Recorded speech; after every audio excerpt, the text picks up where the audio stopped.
J'y ai passé 25 ans dans un orphelinat jusqu'à ce que ma famille me retrouve et me reconnaisse comme leur véritable héritière disparue depuis des années. Ils ont arrangé un mariage arrangé pour moi, mais Robert, mon fiancé initial, a fait volte-face insistant pour épouser cette imposture de Jessica. Alors que je sombrais dans le désespoir, Benjamin, un ami de longue date, est intervenu en m'épousant pour me sortir de cette situation délicate. Cependant, une occasion fortuite m'a permis d'entendre une conversation entre mon ex-fiancé et mon mari. À l'époque, je t'ai écouté en refusant délibérément le mariage puis en me battant violemment avec toi. N'était-ce pas convaincant? Ricana l'ancien fiancé. Elle envoyé dans une école rurale et laisser les voyous lui faire peur a beaucoup amélioré à l'humeur de Jessica. Tant que Jessica est contente, tout ce que je fais en vaut la peine, répondit le mari avec désinvolture. En fin de compte, à l'amitié et à l'amour auquel j'y avais tant cru, elle n'était qu'une arnaque soigneusement orchestrée. Du début à la fin, je n'ai été qu'un pion dans leurs mains manipulé sans vergogne.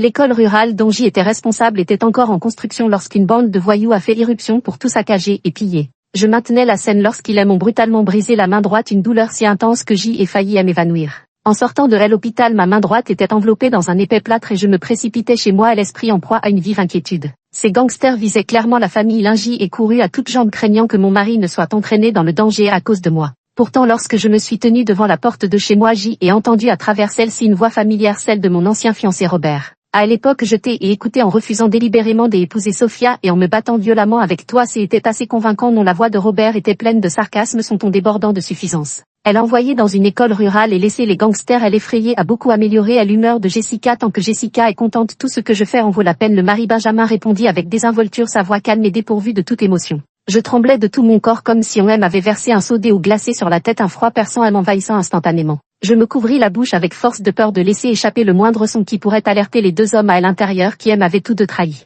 Dans le bus qui me ramenait à l'école, mon esprit était envahi par les souvenirs accumulés au fil des années. J'y ai passé 25 ans de ma vie dans un orphelinat jusqu'à ce que la famille me retrouve et m'annonce que j'y étais leur véritable héritière disparue depuis longtemps. Ils ont arrangé un mariage arrangé pour moi, mais mon fiancé Robert a refusé, insistant pour épouser cette fausse héritière Jessica. Alors que je sombrais dans le désespoir, mon ami de longue date Benjamin est intervenu et m'a épousé, me sortant ainsi de cette situation difficile. Le jour de mon mariage, j'y avais spécialement invité le directeur de l'orphelinat que j'y appelais affectueusement oncle, ainsi que tous mes amis avec qui j'y avais grandi. En raison des liens familiaux, Robert était également présent. Un verre à la main, il lança des remarques sarcastiques à mon oncle et à moi. Où nous buvons du romanée conti à 200 000 yuan la bouteille, vous les ploucs venus de votre misérable trou, êtes vous-même capable d'apprécier. Son ton était empreint d'un mépris sans borne. Mon oncle et les autres, rougis par la gêne, posèrent maladroitement leur verre, ne sachant plus où se mettre. À ce moment-là, Benjamin s'approcha de moi et porta un toast à l'oncle directeur. Il dit froidement à Robert, ce n'est qu'une boisson, non? Quelle différence avec une bière ou un soda? C'est vraiment mesquin de rabaisser les autres pour une telle broutille. Robert, vexé, devint tout rouge et donna un coup de poing à Benjamin.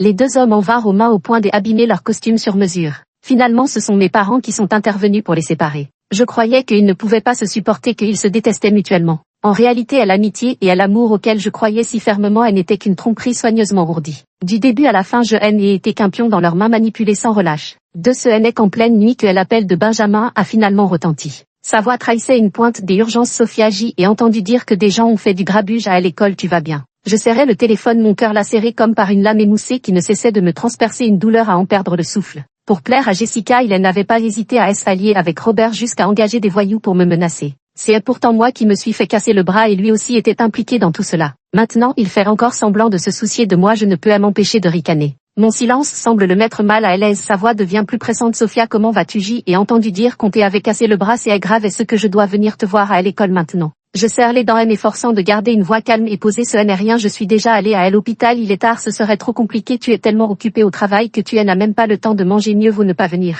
Je me suis allongé sur le lit et tiré la couverture sur moi et fermé les yeux, mais mon esprit ressemblait à un projecteur de cinéma repassant sans cesse en boucle tous les événements de ces dernières années. Lorsque je suis rentré pour la première fois dans la famille, mes parents m'ont accueilli avec une chaleur presque brûlante, mon cœur était rempli d'émotions croyant qu'ils voulaient compenser le temps perdu. Mais peu de temps après, ils ont commencé à me pousser à épouser Robert et c'est alors que j'y ai compris soudainement. En réalité, la chaîne de financement de la famille était en grande difficulté et ils comptaient sur ce mariage arrangé pour combler l'énorme déficit. Et Robert, il a déclaré catégoriquement qu'il ne m'épouserait jamais, insistant pour épouser cette fausse héritière Jessica. La famille de Robert a finalement comblé les pertes financières de la famille. L'un dès lors, mes parents ont témoigné encore plus d'affection à Robert et Jessica comme s'ils étaient les trésors de la famille, tandis que je n'étais qu'une fille inutile et bonne à rien. Plus tard, j'y ai épousé Benjamin et travaillé jour et nuit pour l'entreprise, voulant que mes parents voient mes efforts et qu'aucune personne ne me méprise. Au début, les jours étaient plutôt calmes sans incident. Cependant au moment crucial d'une présentation avec un partenaire commercial américain, Jessica s'est soudainement effondrée sur scène et les documents de la présentation avaient été divulgués à l'avance et l'entreprise a subi des énormes pertes du jour au lendemain avec une valorisation qui s'est évaporée de plusieurs milliards. Ma sœur n'a cessé de suggérer que c'était moi qui avais divulgué les documents, affirmant même qu'elle se sentait coupable de l'échec de la présentation et menaçant de se suicider. Je ne pouvais me justifier et j'y ai été banni par ma famille dans l'école la plus reculée de la campagne, une école encore en construction où tout manquait lors des périodes chargées. Je devais même transporter les matériaux moi-même, me couvrant les mains des innombrables ampoules sanglantes. Benjamin m'a juré solennellement qu'une fois les affaires familiales réglées, il viendrait me rejoindre à l'école. Mais j'y ai attendu un mois entier sans même apercevoir son ombre. En réalité, depuis le début, Benjamin n'a jamais aimé que Jessica. En vérité, entre lui et moi, il est né avec un tissu de mensonges. Pour aider Jessica à gagner la préférence de leurs parents, il a fait en sorte que Robert rejette notre union, manœuvrant habilement pour sceller le mariage entre Robert et Jessica. Pour m'apaiser et gagner ma confiance totale, Benjamin n'a pas hésité à m'épouser, mettant son propre bonheur en jeu. Aujourd'hui, en y repensant, cet accident lors de la présentation publique était probablement le résultat d'un plan minutieusement ourdi par lui et le couple Jessica. Ils ont tout mis en œuvre pour me détruire complètement afin que je ne puisse plus jamais rivaliser avec Jessica. Le dortoir de l'école rurale était glacial, le vent s'infiltrait par les interstices des fenêtres et je ne pouvais m'empêcher de frissonner. Mais mon cœur était encore plus froid, je composais le numéro du directeur de l'orphelinat. À l'autre bout du fil, une voix chaleureuse et familière me répondit. Je ne pus me contenir plus longtemps, les larmes jaillirent de mes yeux et ma voix se brisa à peine capable de prononcer un mot. Directeur, vous m'avez tant manqué, la famille, là, je ne veux plus y rester. 3. Le lendemain matin, à l'objet arrivé à l'école traînant mon corps épuisé. Sophia. Benjamin se tenait sur le pas de la porte. Il s'approcha rapidement, la voix empreinte de sollicitude. Sophia, comment te sens-tu maintenant? Je ris amèrement intérieurement, tout cela avait été soigneusement orchestré par lui et pourtant il jouait encore la comédie de l'inquiétude. Pour Jessica, il déployait toute l'étendue de son talent d'acteur. Je dis calmement, ce n'est rien, ils ont mis un plâtre, le médecin a dit que ça irait vite. Peut-être que mon apparence était vraiment pitoyable avec mon teint pâle et mon bras enveloppé d'épais bandages. Les yeux de Benjamin trahissaient toujours une profonde inquiétude. Il avait l'air à la fois coupable et tourmenté. Désolé Sophia, j'y ai encore des choses à régenter cet après-midi à la société, je ne peux pas rester avec toi aujourd'hui. Je fis un sourire forcé et dis doucement, ce n'est rien, alors dépêche-toi de t'occuper des affaires de l'entreprise. Il portait une pile d'objets, pas de précipitation, je vais d'abord te préparer quelque chose de bon à manger avant de partir. Je n'eus même pas le temps de refuser qu'il se dirigea déjà vers les dortoirs de l'école. Il venait à peine de partir que Jessica fit son apparition, le nez haut. Elle portait une robe somptueuse et me dévisagea d'un air plein de dédain. Ma chère sœur, j'y ai entendu dire que tu avais été battue, je suis venue bien t'inspecter. Elle traîna les mots, son ton débordant de moquerie. Bien que ma main soit fracturée, je continuais à effectuer des travaux de nettoyage en terrain vague, mes vêtements maculés debout dans un état pitoyable. Elle leva la main avec une feinte nonchalance, le bracelet Van Cleef Arpels édition limitée à son poignet scintillant au soleil, visiblement d'une valeur inestimable. J'y avais accidentellement vu la boîte de ce bracelet dans un coin de la penderie chez moi. Benjamin avait alors expliqué c'est pour une cliente. Mais je n'aurais jamais imaginé que la cliente dont il parlait était Jessica. Jessica remarqua mon regard fixé sur le bracelet et eut un ricanement, un sourire méprisant aux lèvres. Regarde-toi ma sœur, tu n'as vraiment rien vu du monde. Elle releva légèrement le menton, son regard empreint de mépris. Toute couverte debout avec cet air misérable, tu n'as pas ta place ici, à ta place je me serais déjà caché je ne sais où. Comment oses-tu encore t'es accroché à la famille, l'un c'est vraiment une honte. Elle eut un rire froid, un sourire moqueur aux lèvres, tu es peut-être de leur sang mais tu ne pourras jamais me surpasser. Je n'avais plus envie de lui répondre et m'apprêtais à partir lorsque soudain un cri retentit depuis le dernier étage. Danger, écartez-vous. 4. Une cascade de briques rouges dévala du haut du bâtiment soulevant un nuage de poussière tandis que les briques s'écrasaient au sol dans un vacarme assourdissant. Jessica poussa un cri terrifié. À la dernière seconde, Benjamin se précipita comme l'éclair et tira Jessica hors de danger. Je me suis instinctivement écarté à toute vitesse mais c'était déjà trop tard. Une brique rouge m'a violemment frappé le pied et une douleur fulgurante m'a traversé tout le corps comme une décharge électrique. La souffrance était si intense que je ne pouvais même pas parler. Je serrais les dents tandis que des gouttes de sueur froide perlaient instantanément sur mon front. Benjamin ne m'avait même pas remarqué, il avait saisi le bras de Jessica avec inquiétude et demandait d'une voix pressante, Jessica, ça va? Jessica aspira bruyamment, elle son visage déformé par une expression douloureuse avec une pointe de tremblement exagérée dans la voix. Beau-frère, ça fait tellement mal, je crois que je me suis foulé la cheville. Benjamin m'a jeté un regard furtif, une lueur complexe dans les yeux. Sophia, ta sœur est blessée, c'est urgent, je l'emmène tout de suite à l'hôpital, je reviendrai te voir demain. Après avoir dit cela sans se soucier des convenances, il prit Jessica par le bras et partit sans même se retourner.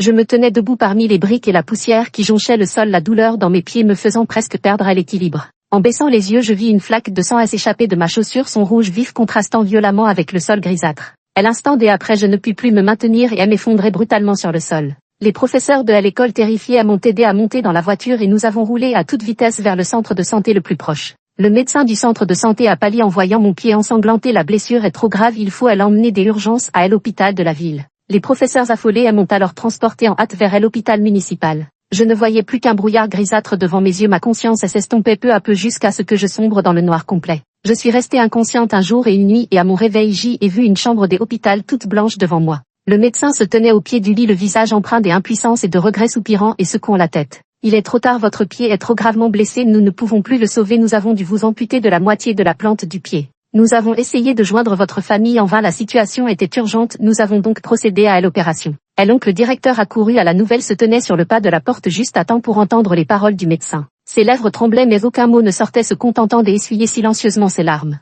Je tendis péniblement la main pour attraper mon téléphone posé près du lit et l'écran était rempli de messages envoyés par Jessica. Grande sœur, toute la famille part en Europe pour fêter le nouvel an. Tu n'as pas besoin de venir à la campagne, occupe-toi tranquillement de tes affaires à l'école. Mes parents ont dit que mon anniversaire approchait et qu'ils allaient m'acheter une grande maison en Europe comme cadeau. Sur la photo, Jessica, une coupe de champagne à la main, portait une robe de soirée coûteuse et se tenait sur un yacht luxueux avec une mer et un bleu profond et un ciel dégagé en arrière-plan. Entourée de ses parents Robert et Benjamin, elle célébrait son 24e anniversaire avec un large sourire. Et pourtant pour mon 25e anniversaire je ne peux que rester allongée ici face à la moitié de mon pied amputé. D'une main tremblante je composai un appel vocal à Benjamin. À peine la communication établie, il raccrocha aussitôt, suivi immédiatement par l'apparition d'un message vocal. C'était la voix de Jessica teintée d'une pointe de désinvolture et de moquerie. Ma sœur, ton mari est en train de me faire vivre des moments incroyables, alors épargne-nous tes appels, reste donc à la campagne pour faire ton sale boulot. J'y ai ensuite appelé mes parents mais tous mes appels ont été rejetés. J'y ai posé mon téléphone, mon cœur semblait être violemment serré puis frappé à plusieurs reprises, la douleur était telle que j'y avais du mal à respirer.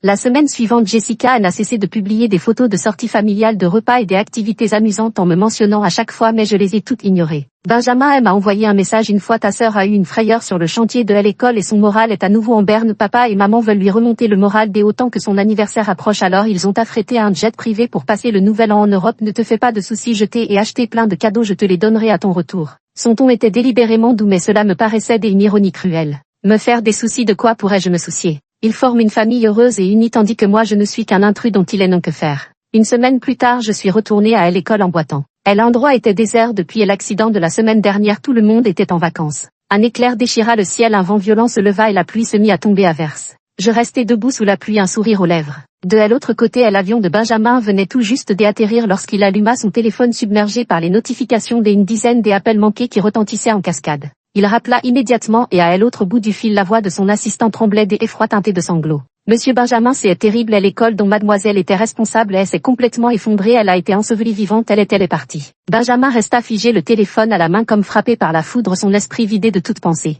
Ses yeux s'écarquillèrent, sa voix tremblante d'une incrédulité à peine contenue, tu as dit quoi? Les autres membres de la famille apprirent également la nouvelle les uns après les autres. À peine arrivé au parking, Benjamin arracha violemment les clés des mains du chauffeur, se précipita vers la voiture et démarra en catastrophe. Il écrasa l'accélérateur, la voiture filait à toute allure, frôlant plusieurs fois de brûler des feux rouges. En arrivant sur le chantier, le bâtiment des origines s'était complètement effondré, transformé en un tas de ruines. Après la pluie torrentielle, le sol était couvert de boue et de gravats tandis qu'une odeur âcre de poussière et de sang flottait dans l'air. Benjamin sentit soudain comme si une partie de lui avait été violemment arrachée, une douleur si intense qu'il pouvait à peine respirer. Incapable de se contrôler, il tomba à genoux et se mit à gratter frénétiquement le tas de pierres de ses mains, cherchant désespérément une lueur d'espoir. Ses gestes devenaient de plus en plus frénétiques, ses ongles se brisaient un à un sur les gravats durs et le sang dégoulinait de ses doigts pour tomber dans la boue. Jessica arriva à son tour, elle s'approcha de Benjamin, lui attrapa le bras et fit la moue. Anne, beau-frère, arrête de creuser, ma sœur est déjà partie, laisse-la partir en paix. Mais Benjamin semblait ne rien entendre et continuait à creuser frénétiquement dans les décombres. Mes parents se tenaient à côté soupirant sans cesse.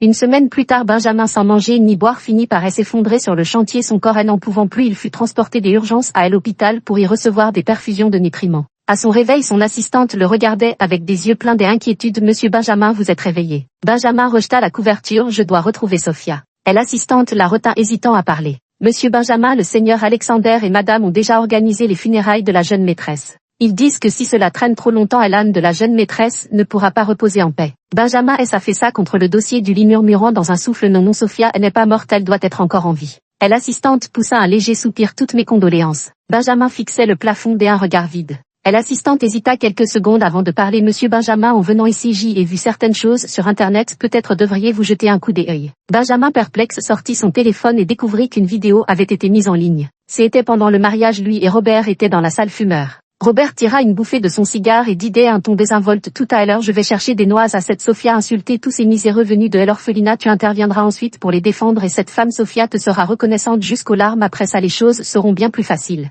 Benjamin resta silencieux un moment avant de murmurer des accords si ça peut t'aider Jessica. Robert eut un ricanement glacial Jessica elle s'amuse tellement à l'extérieur j'y ai mes raisons de elle épouser elle fera ce qu'elle veut de son côté moi du mien si vous voulez coucher ensemble faites juste en sorte que je ne le vois pas. Le visage de Benjamin s'assombrit instantanément je n'ai pas ce genre de pensée je souhaite seulement qu'elle soit heureuse. Robert ricana un homme de 20 ou 30 ans qui joue les ingénus bonbons je sors des abords souviens-toi de ce que je t'ai et dit saisis le bon moment pour apparaître. Cette vidéo a instantanément enflammé internet suscitant un tollé général. Les deux gendres du groupe l'un se sont révélés être de telles personnes. Elle en aime s'amuser avec des mannequins métis à l'extérieur et l'autre nourrie de mauvaises intentions envers sa belle-sœur. La famille l'un s'est soudainement retrouvée plongée dans une énorme tempête médiatique avec une chute vertigineuse de ses actions et une pluie de critiques. Quand j'y ai entendu ces nouvelles j'y étais déjà dans la ville la plus au sud de mon pays natal. Cette vidéo a été découverte par hasard par Marie de l'orphelinat en nettoyant le disque dur de surveillance qu'elle soit mon dernier cadeau à Benjamin et à la famille l'un. 6 après mon opération des amputations mon pied a gardé des séquelles permanentes et je boite désormais de manière permanente en marchant.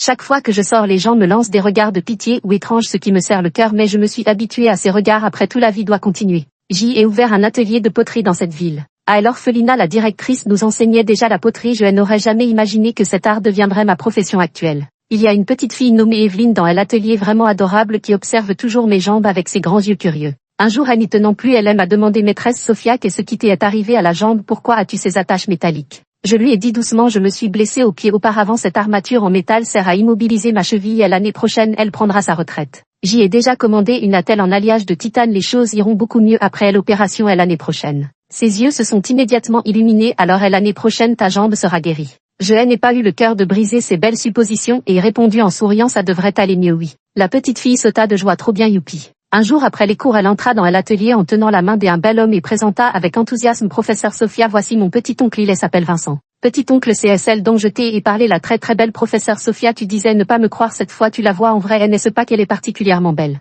Vincent rougit et se dépêcha de mettre sa main sur la bouche d'Evelyne. Evelyne se dégagea de lui courut vers moi et me prit la main professeur Sophia j'y ai remporté un prix lors du concours cette fois si vous aviez dit que si je gagnais vous réaliseriez un de mes souhaits alors pourriez-vous venir au parc des attractions avec nous ses yeux étaient remplis d'espoir. Je lui caressai la tête en souriant des accords. Ainsi j'y accompagnai Evelyne et son oncle au parc des attractions. En passant devant la zone des escalades Vincent me demanda soudain professeur Sophia vous osez essayer ça. Je baissai les yeux vers mes jambes hésitantes mais il m'encouragea du regard ses yeux débordant de confiance. Je pris une profonde inspiration et hochai la tête. À cet instant j'y eus l'impression d'avoir vaincu le démon qui me hantait depuis toujours. Puis ce fut une véritable libération je les accompagnai dans toutes sortes d'activités de plein air. Lors de la nouvelle consultation le médecin examina ma jambe et s'exclama avec émotion votre pied va de mieux en mieux. Une fois en jouant à un escape game j'y ai eu si peur que je me suis instinctivement réfugiée près de Vincent. Il me protégea derrière lui et murmura d'une voix grave Sophia veux-tu rester avec moi Xian dit qu'elle t'apprécie beaucoup. Je demandai doucement et toi? JM aussi répondit-il avec gravité. Dans l'obscurité je sentais ma respiration s'accélérer légèrement et s'il y avait eu de la lumière il aurait sûrement vu mon visage brûlant et rougi. Je dis sérieusement Vincent je dois te parler de certaines choses du passé. En sortant je serrai fermement sa main comme si je m'accrochais à une chaleur longtemps perdue. À ce moment-là les endroits autrefois brisés et désolés dans mon cœur semblaient avoir fait renaître une oasis. Pendant un temps j'y ai revu sur internet des nouvelles de Benjamin et Jessica. Jessica et Robert sous la pression des polémiques en ligne n'ont pas tenu le coup et ont demandé le divorce. Mais Jessica n'avait pas prévu que Robert avait des intentions inavouables dès leur mariage. La famille Robert convoitait depuis longtemps la famille l'un en difficulté cherchant à l'absorber. Après le mariage Robert a progressivement vidé le groupe l'un de sa substance il a discrètement récupéré tout l'argent qu'il avait initialement investi et s'est également emparé des actifs restants de l'un. Lorsque Jessica et Robert ont divorcé elle n'a rien obtenu lors du règlement judiciaire. Après avoir tout perdu mes parents et Jessica ont dû déménager à contre-cœur dans un logement social entassé ensemble vivant dans une pauvreté extrême. Moins de 15 jours plus tard Jessica excédée par les remontrances de mes parents les a impitoyablement jetés à la rue. Quant à Benjamin il avait déjà quitté la famille l'un après mes funérailles disparaissant sans laisser de traces. Le jour de notre premier anniversaire avec Vincent nous nous promenions main dans la main le long de la rivière pour admirer les feux d'artifice.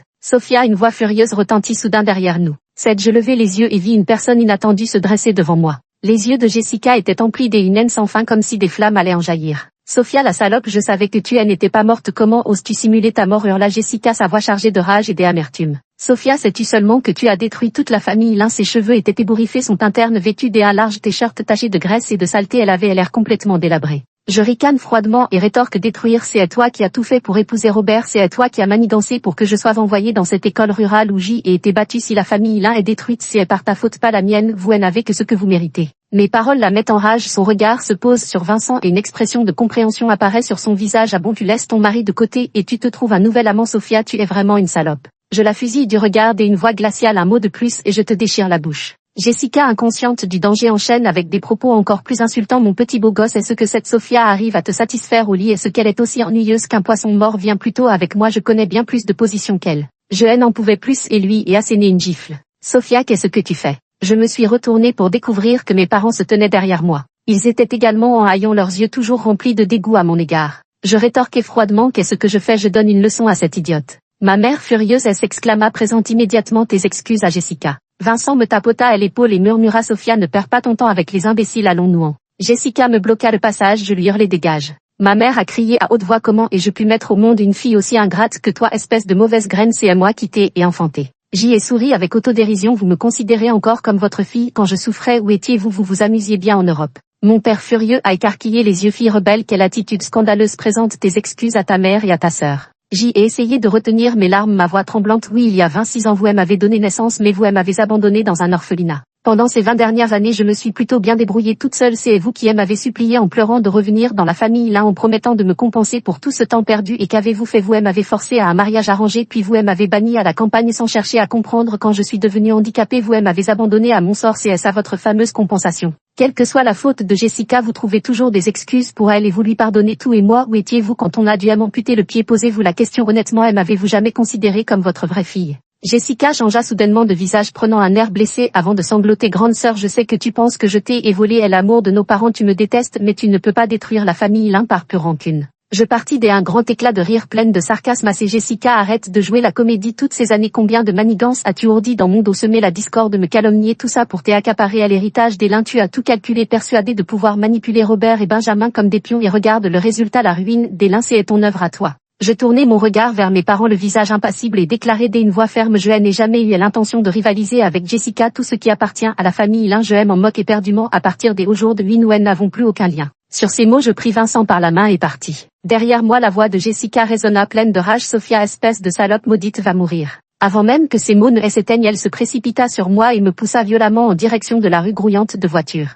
Mon corps n'a pas eu le temps de se préparer et j'y ai fermé les yeux dans un désespoir total. Lui pourtant à cet instant précis une force immense m'a violemment repoussé. Je trébuchai sur quelques pas et encore sous le choc j'y ouvris les yeux pour voir Benjamin couvert de sang gisant au milieu de la route. Son corps était immobile mais ses yeux restaient fixés sur moi et ses lèvres répétaient sans cesse, Sophia, Sophia. Jessica voyant cela elle s'enfuit en panique à toutes jambes, mes parents également affolés se précipitèrent à sa suite. L'ambulance arriva rapidement et transporta Benjamin à l'hôpital pour des soins d'urgence. 3 jours plus tard Benjamin reprit conscience. En me voyant une lueur de joie traversa son regard avant que ses yeux ne s'emplissent de larmes. Sophia, tu es en vie, c'est merveilleux. Je ne m'attendais pas à retrouver Benjamin dans de telles circonstances. Après la visite des médecins on m'a dit que Benjamin n'avait rien de grave.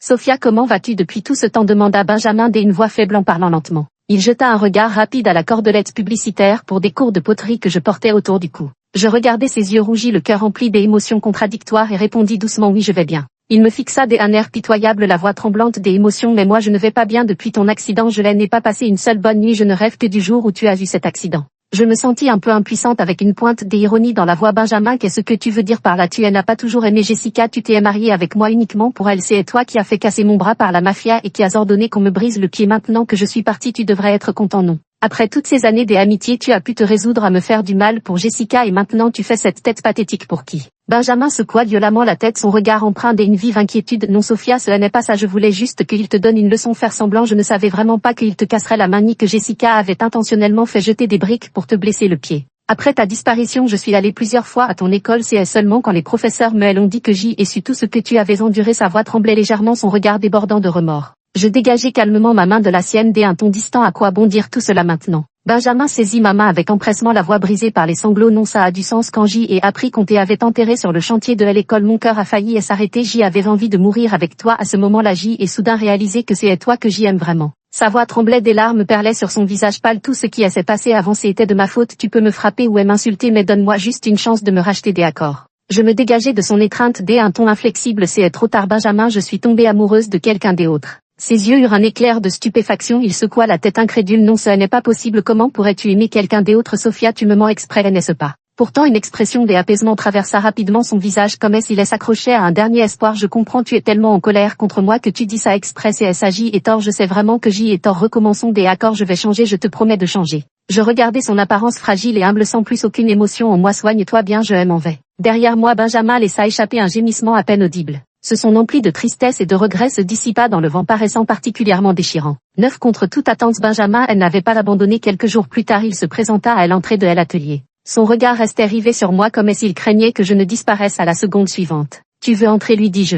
Ses yeux s'illuminèrent instantanément, il entra avec précaution et engagea la conversation. Sophia, tu aimais déjà tout ça avant, je n'aurais jamais imaginé que tu ouvrirais un atelier. Je répondis avec détachement, oui, avant je travaillais jour et nuit dans l'entreprise pour obtenir la reconnaissance de mes parents, c'était épuisant. Maintenant leurs opinions, elles m'importent peu, je veux juste faire des choses qui me rendent heureuse. Il resta silencieux un moment avant de parler lentement. Toutes tes affaires sont encore à la maison, Sophia, rentre avec moi, des accords, recommençons à zéro. Son regard était empli d'espoir, nous nous connaissons depuis tant d'années, nos vies portent déjà des traces indélébiles à l'une de l'autre, je ne peux pas vivre sans toi Sophia, pardonne-moi, veux-tu? À ce moment-là quelqu'un frappa à la vitre. Je lève les yeux et vois Vincent, un gros sac de snacks dans les bras, qui me sourit en disant je vais chercher Evelyne à l'école, tu as de la visite alors je n'entrerai pas. Je lui ai rendu un sourire doux. Le visage de Benjamin devint instantanément livide et sa voix se fit pressante. Sophia, si tu ne veux pas te réconcilier avec moi, est-ce à cause de lui? Tout ce qu'il peut te donner, je peux te le donner aussi. Si tu aimes la vie libre comme un nuage solitaire, nous pouvons déménager dans un endroit au paysage magnifique et vivre en toute liberté. Je force un sourire mais ma voix reste ferme et calme. Désolé Benjamin, notre mariage a été fondé sur des mensonges et des calculs dès le début, c'est pourquoi il a fini par s'effondrer. Aujourd'hui le temps a passé et je ne t'aime plus depuis longtemps. Si tu tiens encore un peu à ce que nous avons partagé autrefois, alors à l'avenir ne viens plus me voir, gardons un peu de dignité. Le visage de Benjamin s'effondra instantanément, ses lèvres tremblèrent légèrement avant qu'il ne cache profondément son visage dans ses bras, ses épaules secouées par de légers sanglots. Par la suite Benjamin ne revint jamais, mais il envoya par intermédiaire de nombreuses œuvres de poterie de maître. Lorsque j'y ai de nouveau entendu parler de lui, on disait qu'il s'était retiré dans le monastère du Mont Julien.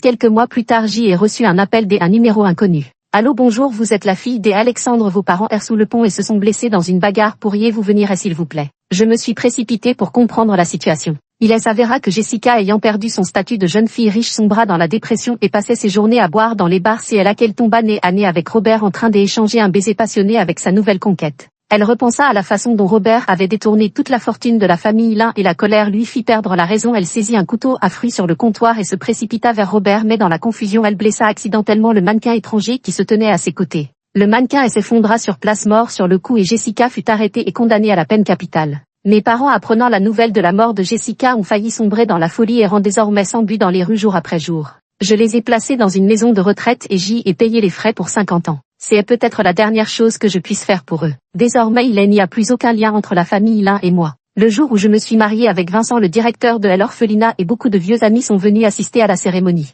Tout le monde était assis en cercle buvant de la bière, chantant des chansons et évoquant les souvenirs amusants de leur enfance, célébrant notre vie heureuse. Après notre mariage, Vincent et moi avons fondé ensemble une entreprise de céramique. Grâce à notre savoir-faire exceptionnel et à nos designs uniques, nos produits ont rapidement conquis le marché international et s'exportant jusqu'en Europe, et notre affaire a prospéré. 3 ans plus tard, enceinte et le ventre bien rongi, et personnellement remis un chèque de donation de 20 millions au directeur de l'établissement. Le directeur était si ému qu'il a failli se mettre à genoux devant moi. Je tenais la main de Vincent, le cœur rempli de chaleur et de gratitude. Devant nous s'étendait un chemin de bonheur baigné de soleil, un avenir débordant de joie et de félicité. Fin.